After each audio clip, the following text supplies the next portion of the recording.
আলাইকুম। যারা এই ভিডিওটা দেখতেছেন, যে কিন্তু প্রান্ত থেকে ভিডিওটা দেখেন, আপনার যেখান থেকে দেখেন, ভিডিওটা অবশ্যই ঢেকা দিবেন না। কেন দিবেন জানেন? কৃষকের খুব কথা আছে।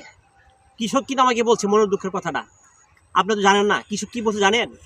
দেখেন এই কৃষক কিন্তু প্রচুর সরিষা করছে, এদিকে প্রচণ্ড সরিষা করছে কৃষক আমাদের, কিন্তু একটা পাওয়ার আশা কি জানেন?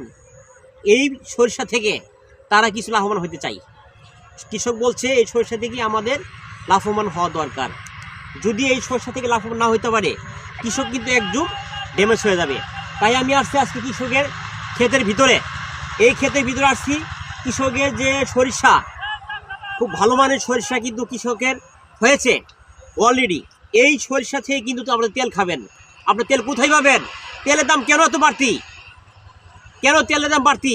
সবাই সরিষা আপনারা করবেন, তেল কখনো দেশে বাইরে থেকে দরকার নাই, দেশে বাড়ি থেকে নেওয়ার দরকার নাই। কেন? আমরা সরিষার তেল খাবো, সুস্বাস্থ্য থাকবো, ভালো থাকবো।